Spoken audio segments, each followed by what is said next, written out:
অসামান্য তাৎপর্য নিয়ে এখানে উপস্থিত হয়েছে। আপনারা যারা মনে করতে পারছেন তারা খেয়াল করবেন যে সামান পারফর্ম করছিল এবং সে বলছিল এটা ক্রিয়া ক্রিয়া ক্রিয়া অ্যাকশন।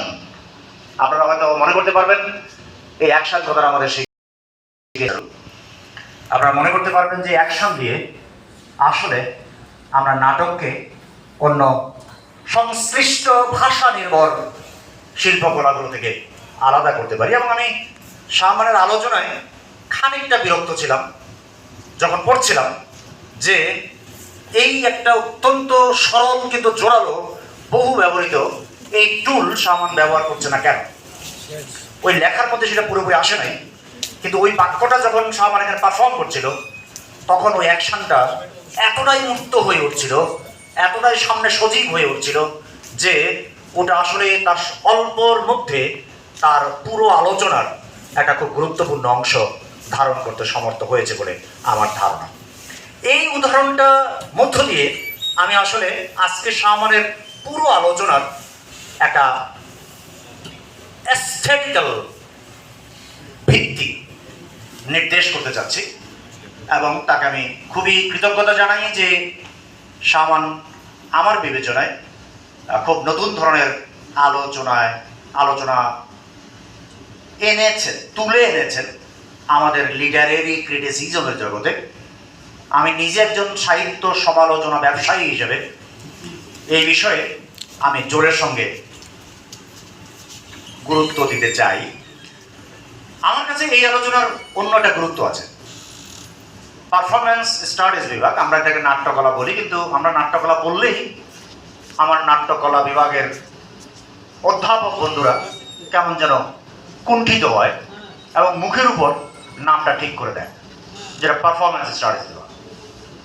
এখানকার বেশিরভাগ শিক্ষক আমার বন্ধু এবং এদের মধ্যে হার্ডলি এক দুজন থাকতে পারে যাদের সঙ্গে আমি সামান আজকে যে বিষয়ে প্রবন্ধ লিখেছে এই বিষয়ে আলাপ করি নাই। আমার মনে আছে সামানের সঙ্গে এই বিষয়ে আমি ঘন্টার পর ঘন্টা টানা আলাপ করেছি।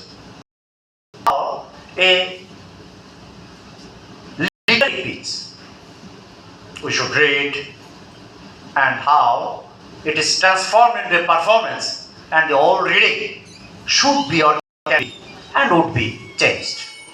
এই বিষয়ে আমার পরিষ্কার মনে আছে যে আমি আমার বন্ধুদের সঙ্গে যারা নাটক করে খায় তাদের সঙ্গে আমি লম্বা আলাপ করেছি। ফলে এই আজকের এই প্রবন্ধ আমার কাছে অন্যরকম একটা বিশেষ তাৎপর্য বহন করে। আমার ব্যক্তিগত অভিজ্ঞতার দিক থেকেও এটা খুব গুরুত্বপূর্ণ, যেহেতু এই অভিজ্ঞতা সাহিত্য সমালোচনার সঙ্গে যুক্ত, ফলে সেটা এখানে উপস্থাপন করা যেতে পারে। আমি নাটক নিয়ে লিখেছি, বেশ কিছু নাটক নিয়ে লিখেছি এবং সামান মৈশান একদম ঠিক করেছে যে সেটা লিটারেরি স্টাডিজের দৃষ্টিকোণ থেকে লিখেছি। আমি যখন টিনের তলোয়ার নিয়ে লিখেছি তখনও আমি ইডিওলজিক্যাল পার্সপেক্টিভগুলো কিংবা সেমিওটিক্স, যেটা আলোচকরা উল্লেখ করলেন, সেমিওটিক্সের পার্সপেক্টিভ থেকে আমি ব্যাপারটা আলোচনা করেছি। কিন্তু এর যে পারফরমেন্সের দিক, ওটাকে প্রধান করে তোলা বেসিক্যালি আমার কুশলতার মধ্যে পড়ে না। এটা আমি খুবই শঙ্কিত থাকি যখন আমি সিনেমা নিয়ে আলাপ করি। আমি সিনেমা নিয়েও লিখি এবং সিনেমা নিয়ে যখন লিখি তখন আমি ঢাকায় মোটামুটি করে খেতে পারি, কারণ আপনাদের সন্দেহ থাকার কোনো কারণ নেই যে ঢাকা এই বিষয়ে খুবই গরিব এবং আমার লেখা মোটামুটি চলে। কিন্তু আমি জানি, যেহেতু আমি এসব বিষয়ের একজন এক্সপার্ট, ফলে আমি জানি যে আমি আসলে সিনেমাও পড়ি সাহিত্যের মতো করে।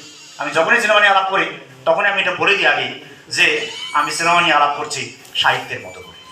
এই যে আমার দীর্ঘদিনের ব্যক্তিগত চর্চার ক্ষেত্রে একটা সংকট, এবং সেই সংকটের সঙ্গে ঢাকার এই সমস্ত সাহিত্য আঙ্গিক আলোচনার যে গরিবি, এই দুটো একত্রে অন্তত গত 20-25 বছর ধরে আমার অভিজ্ঞতার মধ্যে বহন করে চলেছি বলেই হয়তো আমি একটা জোর দিয়ে বলতে পারি যে সামান মৈশানের আজকের এই প্রবন্ধ এবং উপস্থাপনা একটা তাৎপর্যপূর্ণ ঘটনা।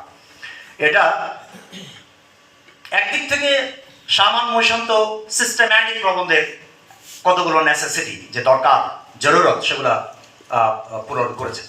সামান মৈশান বলেছেন যে তিনি কি বলবেন, তিনি বলেছেন যে আগের লোকেরা কি বলেছে, তিনি বলেছেন যে এই নাটক কি কি স্কুলে পাঠ পর্যালোচনার দিক থেকে বিভক্ত, তিনি বলছেন যে আগের একটা স্কুলের মধ্যে যেমন থিয়েট্রিক্যাল পারফরমেন্সের ব্যাপারটা পুরোপুরি বাদ পড়েছে, ঠিক তেমনি আরেকটা স্কুল যেটি প্রধানত জামিল আহমেদকে যার আজকে এখানে থাকার কথা ছিল কিন্তু নানান কারণে তিনি থাকতে পারেননি, এবং তিনিও খুব আগ্রহী ছিলেন। এবং মৈশান যেহেতু জামিল আহমেদ, আপনারা খেয়াল করেছেন হয়তো যে শাহমান জাতীয়তাবাদী স্কুলের ব্যাপারে যত কঠোর বাক্য উচ্চারণ করেছেন।